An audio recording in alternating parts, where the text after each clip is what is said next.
নিউজিল্যান্ডকে 266 রানের লক্ষ্য দিল বাংলাদেশ। সিরিজ নির্ধারণী তৃতীয় ও শেষ ওয়ানডে ম্যাচে সেঞ্চুরির দেখা পেয়েছেন নাজমুল হোসেন শান্ত, আর 50 দেখা পেয়েছেন উইকেটরক্ষক ব্যাটার লিটন কুমার দাস। তাদের দুর্দান্ত ব্যাটিংয়ে চ্যালেঞ্জিং পুঁজি পেয়েছে স্বাগতিকরা। নির্ধারিত 50 ওভারে 8 উইকেটে বাংলাদেশ তুলেছে 265 রান। ফলে জিততে হলে নিউজিল্যান্ডকে করতে হবে 266 রান।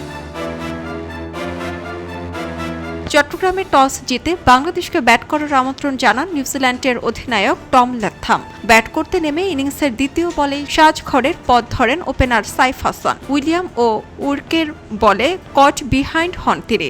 আউট হওয়ার আগে ব্যক্তিগত রানের খাতা খুলতে পারেননি এই ডানহাতি ব্যাটার।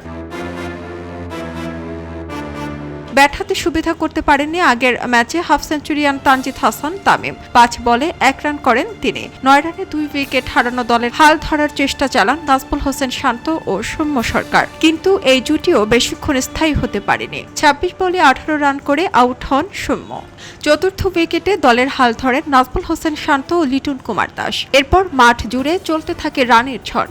নাজেহাল হয়ে পড়ে নিউজিল্যান্ড। তাতে বাড়তে থাকে বাংলাদেশের ইনিংস। জুটিতে দুজন মিলে তুলেন 160 রান। তাতেই ভালো সংগ্রহের ভিত পেয়েছে টাইগাররা। 50 পূরণের পর 76 রানে থামেন লিটন।